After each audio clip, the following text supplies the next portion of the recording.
Assalamualaikum warahmatullahi wabarakatuh. Kami dari kelompok 8, tugas akuntansi keuangan lanjutan, kelas B, akuntansi 19, izin mempresentasikan tugas kami, yaitu mengenai business combination dari Gojek dan juga Tokopedia.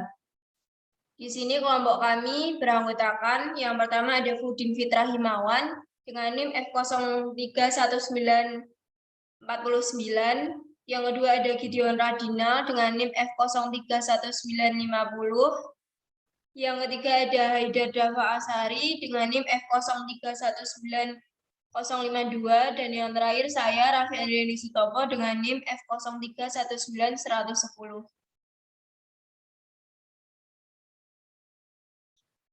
Jadi di sini kami akan membahas yang pertama ada pendahuluan, yang kedua ada alasan merger, yang ketiga model bisnis, dan yang keempat potensi dari GoTo.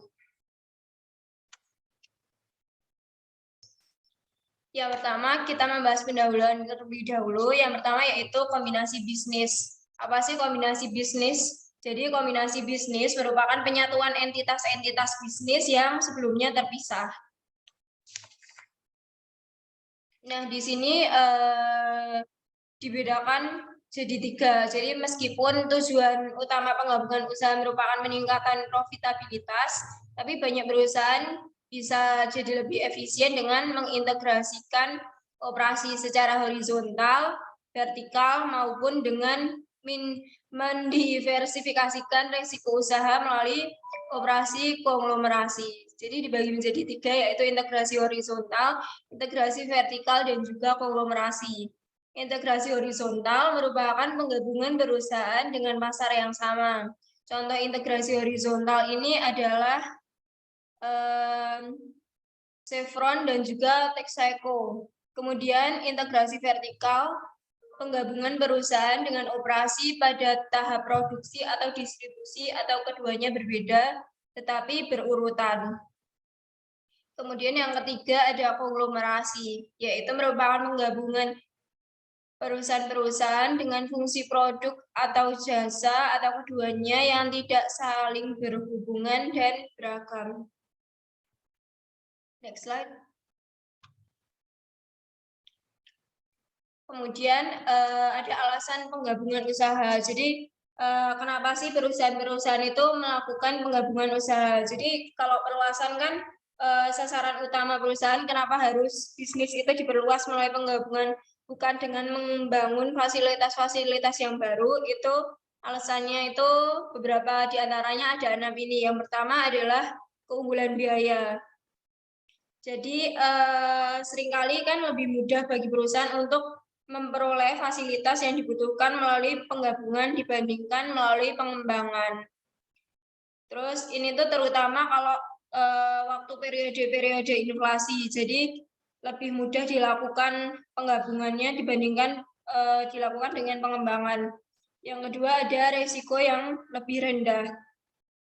Membeli lini produk dan pasar yang telah ada biasanya kurang berisiko dibandingkan dengan pengembangan produk dan pasar baru. Kemudian yang ketiga, memperkecil keterlambatan operasi.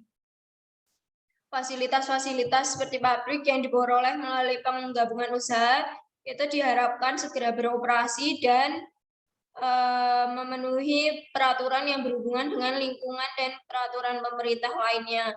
Jadi kecepatan masuk ke pasar itu kan sangat penting. Nah, kalau penggabungan ini lebih cepat dibandingkan kita membuka yang baru kayak gitu. Terus yang keempat, menghindari pengambil alihan. Banyak perusahaan itu bergabung untuk menghindari pengambil alihan di antara perusahaan tersebut. Perusahaan yang lebih kecil cenderung lebih rentan untuk diambil alih. Karena itu banyak diantaranya memakai strategi pembeli yang agresif sebagai pertahanan terbaik terhadap usaha pengambil alihan oleh perusahaan lain. Yang keempat, yang kelima itu akuisisi aktiva tak berwujud. Penggabungan usaha ini melibatkan penggabungan sumber daya tidak berwujud maupun berwujud. Jadi akuisisi atas hak paten, hak penambah penambangan mineral dan lain-lain, itu mungkin menjadi faktor utama yang memotivasi suatu penggabungan usaha. Contohnya itu IBM membeli Lotus Development Corporation. Terus juga ada alasan-alasan lain perusahaan kenapa melakukan penggabungan usaha. Selain untuk perluasan, perusahaan dapat memilih penggabungan usaha itu untuk memperoleh keuntungan pajak, misalnya kan lebih rendah gitu kan. Kemudian next slide. Setelah membahas mengenai alasan-alasan mengapa perusahaan melakukan penggabungan usaha, kita membahas mengenai jenis-jenis penggabungan usaha. Yang pertama ada merger, yang kedua ada konsolidasi, dan yang ketiga ada akuisisi. Dari merger ini, itu perusahaan A dan perusahaan B bergabung menjadi perusahaan A. Jika konsolidasi, itu perusahaan A dan perusahaan B bergabung tetapi membentuk perusahaan baru, yaitu perusahaan C. Kemudian akuisisi, perusahaan A dan perusahaan B bergabung, kemudian membentuk suatu perusahaan baru untuk mengambil alih aktiva dan operasi dari dua atau lebih entitas tersebut menjadi perusahaan AB. Next slide. Kemudian kita membahas mengenai konsep akuntansi dari penggabungan usaha ini. Yang pertama, konsep akuntansi untuk penggabungan usaha itu biasanya terdapat dalam APB Opinion nomor 16 mengenai penggabungan usaha yang berlaku efektif sejak 1 November 1970. Dikatakan bahwa penggabungan usaha atau business combination terjadi apabila suatu perusahaan digabungkan dengan satu atau lebih perusahaan lain dalam satu entitas akuntansi. Entitas tunggal tersebut tetap melanjutkan aktivitas perusahaan yang sebelumnya terpisah secara independen. Kemudian pada bulan Juni 2001, Financial Accounting Standard Board atau FASB itu menegaskan kembali konsep tersebut dengan mengeluarkan FASB Statement nomor 141. Definisi yang diberikan itu agak berbeda dibandingkan EPB tadi di dalam opinion nomor 16. Itu bunyinya, untuk tujuan penerapan statement ini, penggabungan usaha terjadi apabila satu entitas memperoleh aktiva bersih yang membentuk suatu bisnis atau mengakuisisi kepemilikan ekuitas dari satu atau lebih entitas lain dan memperoleh kendali atas entitas tersebut.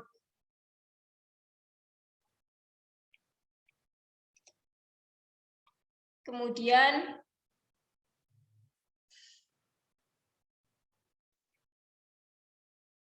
next slide.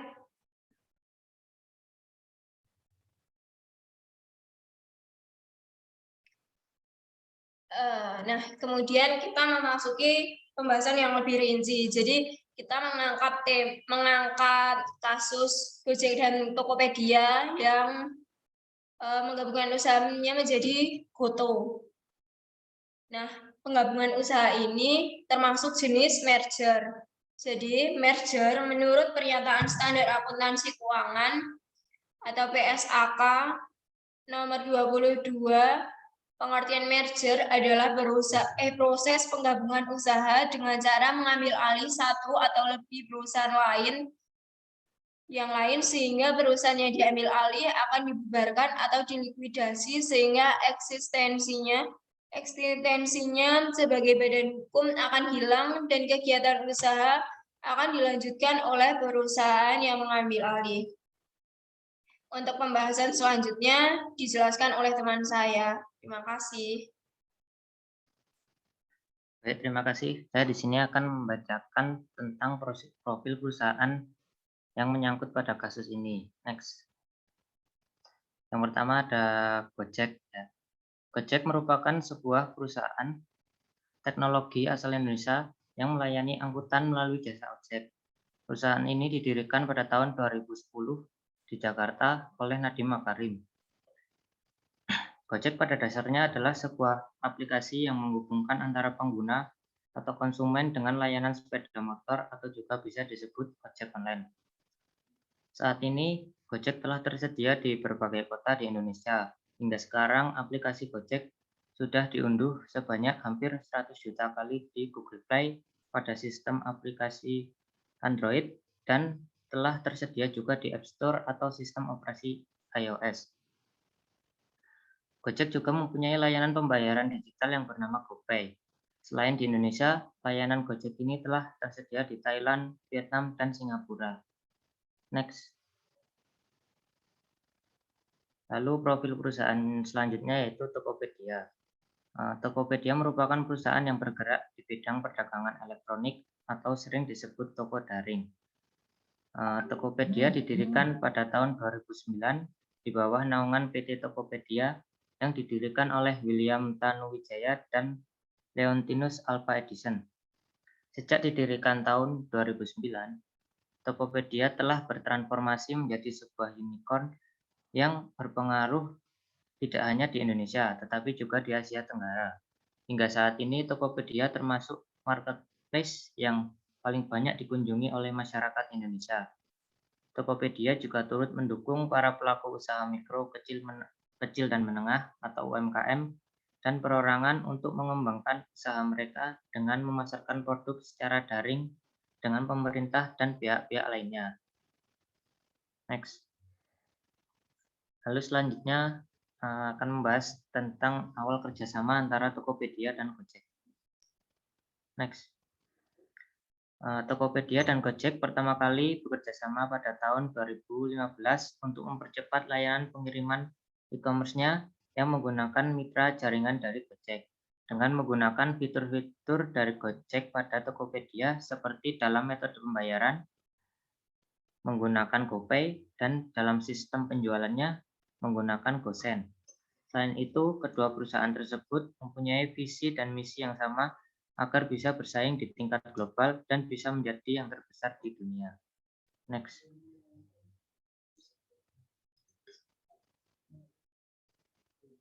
Lalu selanjutnya akan dilanjutkan oleh teman saya. Baik, kemudian kita masuk ke bagian model bisnis. Nah, jadi Goto ini sendiri itu diresmikan pada tanggal 17 Mei tahun 2021.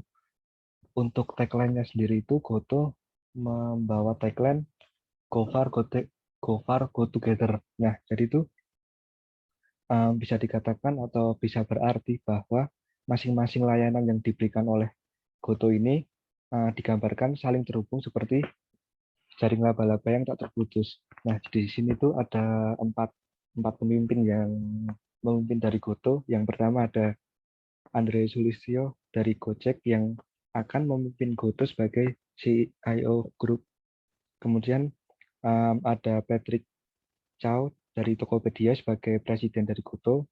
Kemudian ada Kevin Alui yang akan tetap menjabat sebagai CEO dari Gojek. Dan juga ada William Tanuwijaya yang akan tetap menjadi CIO dari Tokopedia. Nah, di samping itu, Goto sendiri itu disokong oleh beberapa investor besar, yang mana investor tersebut itu dulunya juga merupakan investor dari Gojek dan Tokopedia.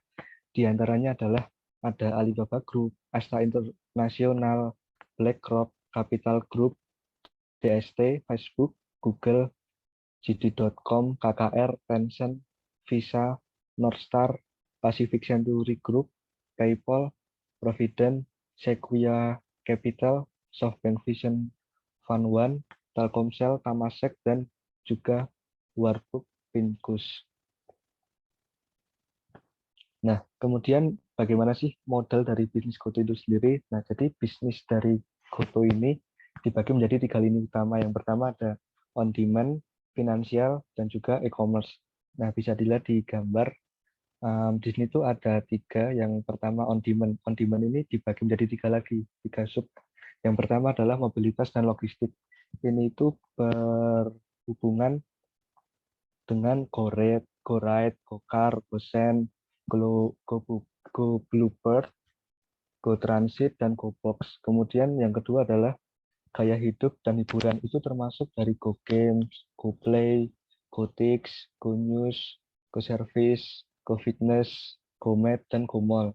Kemudian untuk yang bagian makanan dan bahan makanan itu ada GoFood, GoMart, dan GoShop. Kemudian bagian lini kedua adalah keuangan atau finansial. Jadi di sini terbagi menjadi layanan keuangan dan pembayaran. Ada GoPay, PayLater, GoStore, Moka, GoBiz, GoSur, GoInvestasi, Sally, dan Midtrans. Nah, di finansial ini juga telah bermitra dengan kurang lebih atau lebih dari 20 bank dan institusi dari keuangan. Kemudian untuk e-commerce itu terdiri dari 3, marketplace, solusi bisnis, dan layanan lokal. Untuk marketplace sendiri itu ada Tokopedia, Tokopedia Salam, Mitra Tokopedia, dan juga produk digital. Kemudian untuk solusi bisnis itu ada Wedding, Print, Parents, and Clean. Dan juga yang terakhir adalah layanan lokal itu termasuk dari toko cabang, Danapala, Tokopedia Keuangan. Nah, kalau disingkat itu 3 lini bisnis ini terbagi menjadi 3. Yang pertama on demand itu lebih ke Gojeknya sendiri. Kemudian untuk e-commerce-nya itu lebih ke Tokopedia. Kemudian untuk keuangan itu di bawah naungan dari Goto Finansial. Nah, kemudian kita akan membahas mengenai fakta menarik terkait perjalannya mergernya Gojek dan Tokopedia. Nah, jadi sebelum Gojek dan Tokopedia itu merger, ada isu di awal atau di sekitar tahun 2020 kalau nggak salah itu, pada awalnya Grab lah yang didorong untuk melakukan merger dengan Gojek. Nah, ini tuh alasannya adalah agar kedua startup ini dapat segera meraup keuntungan setelah sekian lama melakukan boncos melulu atau melakukan bakar uang. Nah, jadi pada awalnya memanglah Grab yang akan melakukan merger dengan Gojek. Nah, tapi gagal karena berpotensi terganjal aturan dari monopoli, di mana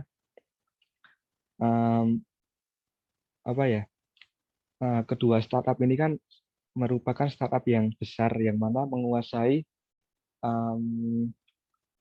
ride hailing atau penumpang yang mencakup di Indonesia. Nah, jadi mungkin bisa dikatakan menjadi monopoli untuk bisnis transportasi seperti itu. Nah, akhirnya bukan Grab tetapi Tokopedia lah yang lebih cocok untuk merger dengan Gojek. Nah, ada alasannya. Yang pertama adalah merger Gojek ini telah dinilai oleh KOR Indonesia atau Center of Reform on Economic Indonesia tidak akan menciptakan monopoli. Hal ini dikuatkan dengan alasan bahwa kedua perusahaan itu mempunyai bidang usaha yang berbeda.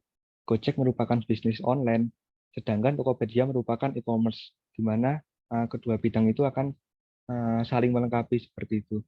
Jadi merger Gojek Tokopedia ini juga dinilai tidak akan menjadi barrier atau penghalang bagi pemain baru di bidang yang sama yang ingin masuk dan berkompetisi dalam pasar. Jadi walaupun Gojek dan Tokopedia merger dan menjadi market leader, itu tidak akan memicu yang namanya persaingan yang tidak sehat. Untuk selanjutnya akan dijelaskan oleh teman kami. Silahkan. Teman-teman, seperti yang kita ketahui bahwasannya yang tadi sudah dijelaskan oleh teman-teman saya bahwa Gojek itu dan Tokopedia adalah dua perusahaan yang jenis perusahaan itu berbeda. Dari Gojek yang perusahaan yang melayani dalam on demand dan Tokopedia itu adalah e-commerce. Itu bisa kita lihat bahwasannya ketika dua perusahaan ini bergabung akan menciptakan suatu gebrakan gejolak yang sangat kuat. Karena Gojek dan Tokopedia itu adalah, harus kita akui adalah salah satu perusahaan yang lumayan sangat banyak penggunanya. Bisa kita lihat di sini datanya ada Gojek yang mendata bahwa jumlah mitra pengemudi baik Gojek, taksi online maupun pengantar makanan atau yang seperti kita ketahui GoFood itu sudah mencapai 2 juta Sedangkan mitra kuliner yang tergabung dalam GoFood telah meningkat dari tahun ke tahun dengan porsi 96% itu UMKM. Lalu untuk Tokopedia sendiri ini mengalami pertumbuhan juga mencapai sekitar 11 juta dan dari jumlah tersebut 95% adalah usaha mikro.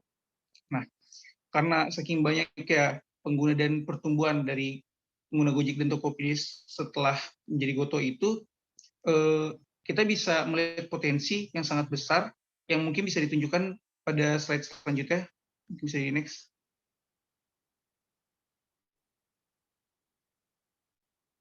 Nah, ini adalah valuasi dari nilai Goto sendiri dalam kancah dunia. Kita bisa melihat potensi yang ada dalam Goto yang sekarang sudah berada di peringkat 11, karena dicanangkan bahwasannya Goto itu memiliki potensi dapat meraih sekitar 40 US dollar miliar atau setara lebih dari 500 triliun karena balik lagi mobilitas yang tinggi dengan pengguna yang sangat banyak. Potensi-potensi tersebut mampu menaikkan baik sekali keunggulan-keunggulan bagi Indonesia. Salah satunya adalah, mungkin bisa di next. Nah, ini dampak-dampaknya. Yang pertama, mengembangkan perekonomian digital di Indonesia. Karena memang mobilitas yang tinggi dan banyak pengguna dalam bertransaksi dari Gojek dan Tokopedia itu sendiri. Yang kedua, sistem pembayaran dan pinjam-meminjam lebih mudah, karena kalau misalnya di Gojek itu kan dia sistem pembayaran kayak dari OVO gitu, GoPay. Nah, jadi lebih mudah aja. Lalu bisa menjadi super APPS karena banyaknya dan potensi yang sangat tinggi, maka bisa jadi dikuasai oleh konglomerat. Tapi tenang saja kalau misalnya Goto ini tidak akan memonopoli pasar Indonesia karena berdiri dari dua perusahaan yang berbeda. Lalu yang kedua itu menjadi penekan inflasi karena banyak sekali UMKM dan juga penjual-penjual yang bisa masuk ke dalam Gojek maupun Tokopedia, dan persaingannya itu sehat gitu. Jadi tidak akan terjadi pemonopolian yang sudah dijelaskan oleh Mas Fudin jelaskan. Dan yang terakhir itu memiliki potensi penerimaan pajak yang bisa ditingkatkan dengan pengawasan tax compliance seluruh pelaku ekonomi yang masuk dalam ekonomi bisnis Goto. Next. Ini kesimpulannya, menurut kami Goto ini dikatakan kombinasi bisnis yang sangat berhasil dikarenakan perkancahannya dalam dunia bisnis baik di Indonesia maupun di luar negeri sudah diakui, bahkan di Asia itu berpotensi untuk menduduki peringkat pertama bisnis yang maju. Nah, namun misi tersebut sulit banget buat dilakukan sendiri, kayak misalnya Gojek yang nggak bakal kombinasi dari Tokopedia atau sebaliknya itu sulit banget, tapi sekalinya bergabung malah membentuk nilai valuasi yang sangat tinggi. Dan perusahaan global itu memiliki modal kerja 10 hingga 1000 kali lipat lebih besar dibandingkan perusahaan-perusahaan Indonesia yang lainnya. Dan penggabungan kedua perusahaan ini akan memperkuat ekosistem kedua perusahaan dan ujung-ujungnya semakin mengukuhkan posisi baik dari Gojek maupun Tokopedia dalam bisnis digital di Indonesia maupun dunia.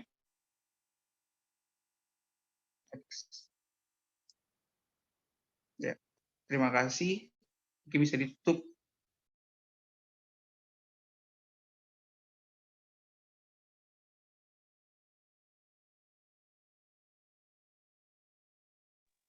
Demikian yang bisa kami jelaskan. Terima kasih. Mohon maaf jika baik kesalahan atau pemaparan yang kurang jelas. Terima kasih sekali lagi. Selamat menyaksikan. Selamat malam.